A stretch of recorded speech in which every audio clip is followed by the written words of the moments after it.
नमस्कार सम्पूर्णमा राधे राधे।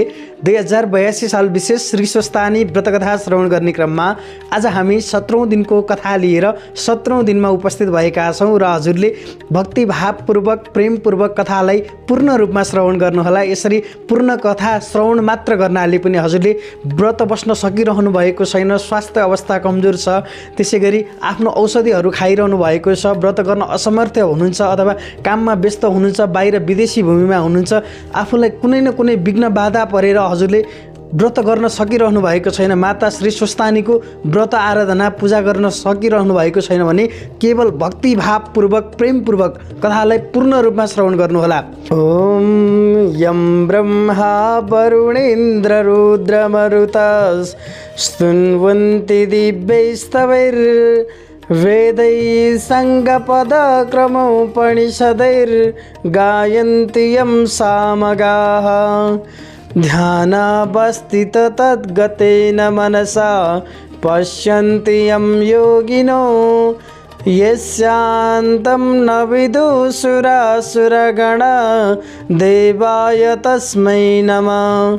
श्रीमच्चन्दनचर्चितोज्ज्वलवपु शुक्लाम्बरा मल्लिका मालालङ्कृतकुण्डला प्रविलसन् मुक्तावलीशोभिता सर्वज्ञाननिधानपुस्तकधरा रुद्राक्षमालाधरा वाग्देवी वदनम्बुजे वसुतमे त्रैलोक्यमाता चिरम् मुखं करोति वाचालं पङ्गुं लङ्घयते गिरिं यत्कृपातमहं वन्दे परमानन्दमाधवं।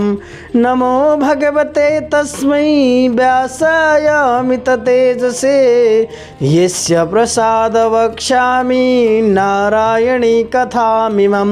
नारायणं नमस्कृत्य नरं चैव नरोत्तमं देवीं सरस्वतीं व्यासां ततो जयमुदीरयेत्। श्री स्वस्थानी परमेश्वर्यै नमो नमः। यसरी पूर्ण रूपमा कथा श्रवण गर्नाले हजुरले चिताउनु भएका मनोकामनाहरू पूरा गर्न सक्नुहुनेछ। त्यसैगरी घर परिवारमा सुख शान्ति समृद्धि प्राप्त हुनुका साथै दुःख दरिद्रताहरू निवारण भएर जान्छन्।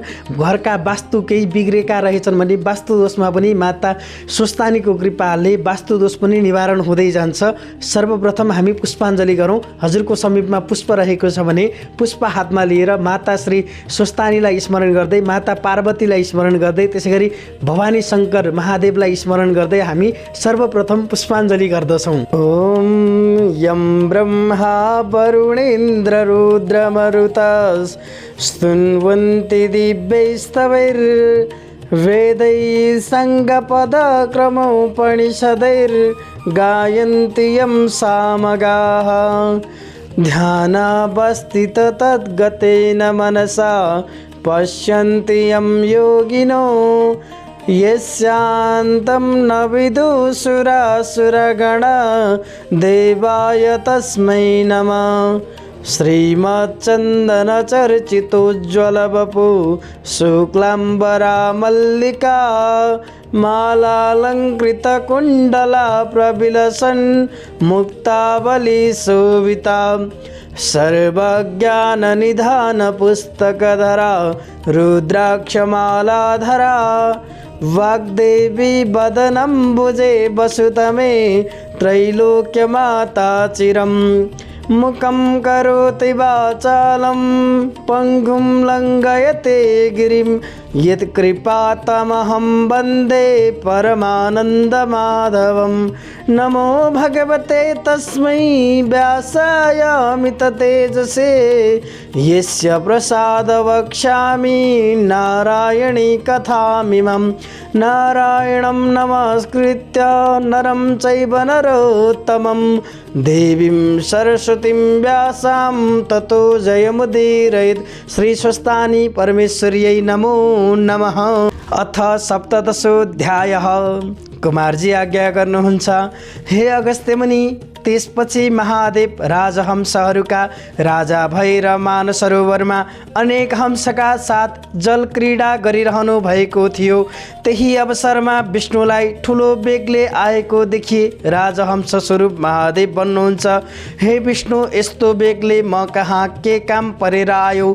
तिमीलाई के कष्ट आइलाग्यो भनम। यति महादेवको वचन सुनि विष्णु गरुडबाट ओर्ली दण्डवत प्रणाम गरेर बोले, हे ईश्वर, हजुर यता आएपछि हजुरको रूप धारण गरी जालन्धर पार्वतीलाई छल्न कैलाश पुगेछ र पार्वतीले मलाई छल्न जालन्धर आएछ भन्ने थाहा पाई त्यहाँ नबसेर कसैले नदेख्ने स्थानमा लुकी मलाई डाक्नुभयो। अनि म गएर सारा विस्तार बुझी यहाँ आएको हुँ। अब म गएर त्यसकी स्त्री वृन्दाको पतिव्रता धर्म नाश पारेर आउँछु।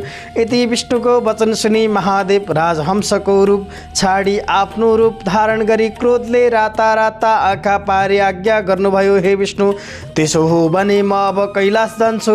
तिमी वृन्दा कहाँ गएर त्यसको पतिव्रता धर्म नाश पारेर आऊ। त्यस पापिष्ट जालन्धरलाई म नमारी छाड्ने छैन भन्दै पाखुरा निमोठी क्रोधयुक्त भएर विष्णुलाई पठाई आफू कैलाश पर्वतमा पार्वती लुकिरहेको स्थानमा पुग्नु। अनि महादेव आउनुभएको देखेर पाउ धोई दण्डवत गरेर हे स्वामी भनी जालन्धर आएको सारा वृत्तान्त सुनाउनुभयो। अनि महादेव आज्ञा गर्नुहुन्छ, हे प्रिय, म त्यो पापिष्ट जालन्धरलाई नमारी छाड्दिन। विष्णु वृन्दाको सत्य डगाउन गएका छन्। उनी आउनासाथ युद्ध गरेर त्यसलाई मार्नेछु भनी गौरी शङ्कर दुवैजना कुरा गरिरहे। उता विष्णु जालन्धरको रूप लिएर अन्तपुर पुगे। जालन्धर विष्णु आएको देखेर वृन्दाले स्वामी आए भनी पाउ धोई भित्र लगेर बसालिन्। अनि सोधिन्, हे स्वामी, पार्वतीलाई छल्न जानुभएको के गरेर आउनुभयो? पार्वती मभन्दा कत्तिकी सुन्दरी रहेछन्, भन्नुहोस्। यति सुनि जालन्धर रूप विष्णु भन्दछन्, हे वृन्दा, पार्वतीलाई छल्न नसकिने रहेछ, किनकि म पार्वतीको घरभित्र जान खोज्दा ढोकामा बसेका द्वारपाललाई देखि डराएर फर्केँ।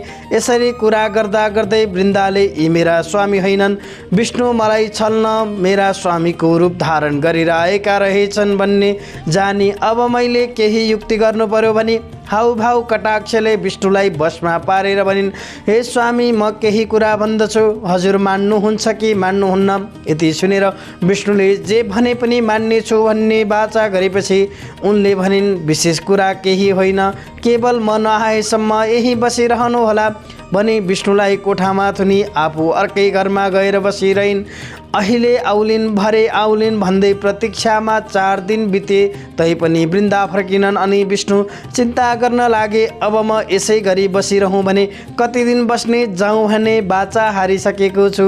उता महादेव के भन्नुहोला भन्ने चिन्ता अलगै छ, कसरी यहाँबाट उम्किने होला। उता महादेव विष्णु गएको यतिका दिन भइसक्यो तैपनि किन फर्किनन् भनी ध्यान दृष्टिले विचार गरी पार्वतीलाई भन्नुभयो, हे गिरिजे, वृन्दालाई छल्न गएका विष्णुलाई उसैले छली कोठामा थुनी राखेकी छ।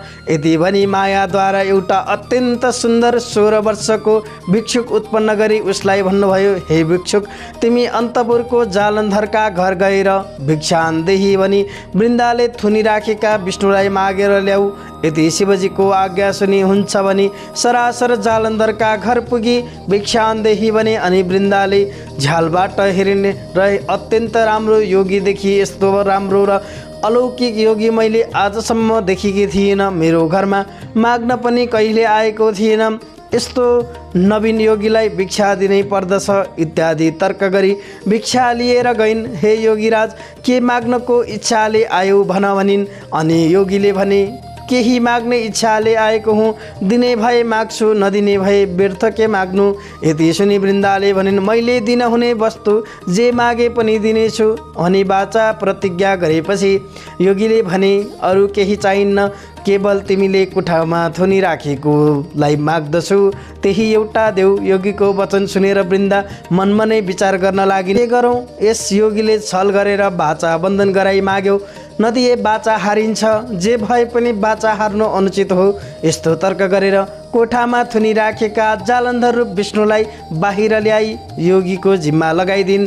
यसरी विष्णुलाई साथमा लिएर योगी बाहिर निस्के। अन्तर्धान भई कैलाश पुगेर शिवजीलाई सारा कुरा सुनाए। यता विष्णु बाहिर आएपछि मनमा तर्कना गर्न लागे, म वृन्दाको सत्य डगाउन आएको।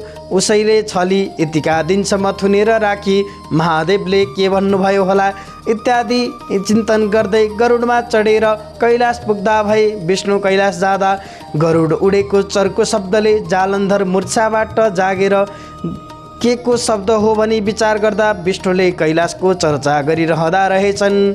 अतः पार्वतीलाई छल्न कठिन मात्र होइन कि असम्भव रहेछ। अब यहाँ नबसौँ, घरै जाउँ भनेर जालन्धर आफ्नो घर गयो। उता विष्णु महादेवको सामुन्ने गएर प्रणाम गरी एकातिर उभिरहे। विष्णुतिर हेरेर महादेवले आज्ञा गर्नुभयो, हे विष्णु, तिमी वृन्दाको सत्य डगाउन गएका यतिका दिनसम्म त्यहाँ के गरिरह्यौ? आफ्नो काम अर्थात् उसको सत्य डगाउन सक्यौ कि सकेनौ? महादेवको यस्ता वचन सुनि विष्णु बिन्ती गर्दछन्, हे शम्भु, हजुरको आज्ञाले म गएँ, तर वृन्दाले छली म फर्केर नआएसम्म कोठामै बसिरहनु भनी प्रतिज्ञा गराई मलाई थुनेर आफू बाहिर निस्की उप आउली भनेर वास्ता कैयौँ दिन बित्यो। बाचा हारेको र प्रतिज्ञा हारेको हुनाले त्यहाँबाट निस्कन नसकेर बसिरहेको थिएँ। त्यसपछि एउटा योगीको साथ लगाई छोडिदिएर हजुरको दर्शन गर्न हाजिर भएँ। विष्णुको यस्ता वचन सुनि महादेवले ब्रह्मा, इन्द्र आदि 33 कोटी देवता, यक्ष, गन्धर्व, किन्नर, नन्दी, भृङ्गी, 64 योगिनी, भूत, प्रेत, पिशाच, राक्षस सबैजना जम्मा गरी आज्ञा गर्नुभयो, हे देवता हो, तिमीहरू गएर पापिष्ट जालन्धरलाई मारेर आओ। यति शिवजीको वचन सुनि देवताहरू हौस भनी तयार भए। अनि शिवजीले नारद मुनिलाई डाके, हे मुनि, तिमी गएर जालन्धरलाई तिमीसित लडाईँ गर्न समस्त देवताहरू आउन लागेका छन्, तिमी सङ्ग्रामको तयारी गर भनिदेऊ। शिवजीको आज्ञा अनुसार नारदजी तत्काल जालन्धरको घर जाँदा भई। हे मुनि, उता जब कैलाशबाट जालन्धर आफ्नो घर गयो तब वृन्दाले स्वामी आएको देखेर पाउ धुवाई भित्र लगेर बसेपछि सोधिन्, हे स्वामी, पार्वतीलाई छल्न जानुभएको के कसो भयो? अनि जालन्धर भन्दछन्, हे प्रिय, त्यस विषयमा विस्तारले भन्दछु सुन। म महादेवको भेष धारण गरी कैलाश पुग्दा पार्वतीले देखिन् र सुवर्णको कमण्डलुले मेरो खुट्टा धुन आइन्। त्यसै बेला मैले देखेँ ती भन्दा सुन्दरी स्त्री तिनै लोकमा हुनु असम्भव छ। अतः तिनको अनिन्द्य रूप देख्न साथ मेरो होस हराई मूर्छा परेर भूमिमा ढलेको थिएँ। पछि चेत आएर उठेर हेर्दा पार्वती कता गइसकेकी रहेछिन्। मैले केही जान्न सकिनँ, बुझ्न सकिनँ र घर फर्केर आएँ। त्यति आफ्ना स्वामीको वचन सुनि वृन्दा भन्दछिन्, हे स्वामी, तपाईँ यहाँबाट हिँडेपछि विष्णुले तपाईँको रूप धारण गरी मलाई छल्न आएका थिए, तर मैले चिनेर निकै दिनसम्म कोठामा थुनी राखेकी थिएँ। पछि एउटा अनौठो भिक्षुक आएर माग्दा विष्णुलाई दिई पठाएँ। यति स्त्रीको वचन सुनि जालन्धर रिसाई, हे प्रिय, त्यस्तो हो भने म पार्वतीलाई नछली छाड्दिनँ, फेरि जान्छु भन्दै जालन्धर घरबाट निस्कनु र शिवजीको आज्ञाले गएका नारद मुनि टुप्लुक्क पुग्नु एकसाथ भयो। अनि नारदजीले सोधे, हे जालन्धर, तिमी कहाँ जान हिँडेका? उसले भन्यो, म भिक्षा माग्न हिँडेको हुँ। तब नारदजीले फेरि भने, हे जालन्धर, मिथ्या कुरा किन भनिरहेका छौ? तिमी जान लागेको कुरा मैले जानिसकेँ, पार्वतीलाई छल्न हिँडेका हौ। सुन, तिमीसित लडाईँ गर्न ब्रह्मादि सकल देवताहरू आउन तयार भई खबर दिन मलाई पठाएका हुन्। अब तिमी अन्त कतैतिर जान पट्टि नलागेर आफ्ना फौज र शस्त्रास्त्र लिई सङ्ग्रामको तयारी गर। यति नारदजीको कुरा सुनि त्यसो भए घरै फर्कन्छु भनी आफ्नी पत्नीलाई नारदसित भएका सबै कुरा बुझाई। अब म सङ्ग्राममा जान्छु, तिमी घरको सम्भार गर भनी हातमा त्रिशूल गदा लिएर समस्त सेना जम्मा गरी देवताहरूसित लडाईँ गर्न कैलाशतर्फ गयो। नारदजीले कैलाश पुगी जालन्धरसित भएको सारा कुरा शिवजीलाई बिन्ती चढाए। त्यसपछि महादेवले ब्रह्मा, विष्णु, इन्द्र, यम आदि सकल देवतालाई युद्ध गर्न जाऊ भनी आज्ञा दिनुभयो। महादेवको आज्ञा पाउना साथ समस्त देवताहरू नाना तरहका बाजा बजाई सिंहनाद गर्दै प्रलयकालको मेघझैँ गर्जदै कैलाशबाट हिँडे। बाटोमा दुवैतर्फका सेनाको जम्का भेट भएर भयङ्कर सङ्ग्राम आरम्भ भयो। देवताहरूले बेसरी चिचाई अनेक शस्त्रास्त्र प्रहार गरे, तर तिनको प्रहारले जालन्धरलाई केही हानि गर्न सकेन। आफूले प्रहार गरेका शस्त्रास्त्रले शत्रुको केही हानि गर्न नसकेको देखेर देवताहरू मनमा दिक्क मानी आफ्ना आफ्ना शस्त्रास्त्र झिगे, चुप लागिरहे। अब वैकुण्ठनाथ विष्णु रिसाई पाञ्चजन्य शङ्ख बजाई कौमदकी गदा प्रहार गरे। त्यस गदाले जालन्धरलाई छुँदै छोएन। अनि देवराज इन्द्र रिसाई वज्र प्रहार गरे, त्यसले पनि केही गर्न सकेन। जालन्धरले नटेरी तृण समान मानेर चुप लागिरह्यो। त्यति हुँदा पनि देवताहरूले शस्त्रास्त्र प्रहार गर्न छाडेका थिएनन्। आखिरमा विष्णु भगवानले अब यस्तो चालले केही हुँदैन सक्दैन भनी महादेव कहाँ गएर, हे जगदीश्वर, हामीले जालन्धरलाई मार्न सकेनौँ, तपाईँले नै सङ्ग्राममा जानु पर्यो। यति विष्णुका वचन सुनि महादेव आज्ञा गर्नुहुन्छ, हे विष्णु, जालन्धरकी स्त्री वृन्दाको पतिव्रता धर्मले गर्दा जालन्धरलाई कसैले पनि मार्न सक्दैन। अतः तिमी आफ्नो मायाले छोपी जालन्धरको रूप धारण गरी अन्तपुरमा गएर वृन्दाको सत्य जगाएर आऊ र पतिव्रता धर्म नष्ट गराऊ। म गएर त्यस पापिष्टलाई मार्दछु। यति शिवजीको आज्ञा सुनि विष्णु त्यहाँबाट बिदा भई तुरुन्त जालन्धरको रूप धारण गरेर बायाँ हातमा त्रिशूल र दाहिने हातमा डमरू बजाई आफ्नो मायाले छोपी अन्तपुरमा जालन्धरको घर पुगे। भेषधारी जालन्धर आएको देखि वृन्दाले हात पाउ धोएर कोठामा लगेर आसनमा बसालेर सोधिन्, हे स्वामी, महादेवसित युद्ध गर्न जानुभएको के गरेर आउनुभयो? त्यति सुनेर भेषधारी विष्णु आज्ञा गर्दछन्, हे प्रिय, महादेवसितको युद्धमा थकाइ मारु र विश्राम गर्न आएको छु। भोक लागिरहेको छ, केही खानेकुरा ल्याऊ। त्यति सुन्नासाथ अनि रात परेपछि वृन्दाले 84 व्यञ्जन तयार पारी भोजन गराइन्। अनि रात परेपछि वृन्दासँग अनेक तरहका वार्तालाप गरेर त्यसको पतिव्रता धर्म नष्ट पारिदिए र रात बितेपछि जालन्धरको रूप छाडी आफ्नो स्वरूप चार बाहुमा शङ्खचक्र गदा पद्म धारण गरी दर्शन दिए। त्यो देखेर वृन्दा रिसाई, हे पापिष्ट विष्णु, तिमीले कपट गरेर मेरो पतिव्रता धर्म नष्ट गरिदियो भनिन्। अनि विष्णु आज्ञा गर्नुहुन्छ, हे वृन्दा, जालन्धरलाई शिवजीले हिजै मारिसके। अब तिमीले म वैकुण्ठको अधिपति भएको नारायण जस्तोलाई स्वामी पाएपछि तिमीलाई के को चिन्ता? तिमी पत्याउन्नौ भने एकछिनमा समाचार पाउली भनी नाना तरहसित वृन्दालाई बुझाउँदा भई। इति श्री स्कन्दपुराणे केदारखण्डे माघ महात्म्ये कुमारगस्त्य संवादे श्री स्वस्तानी परमेश्वर्या व्रतकथायां वृन्दापतिव्रता धर्महरणं नाम सप्तदशोऽध्यायः। श्री स्वस्तानी परमेश्वर्यै नमो नमः।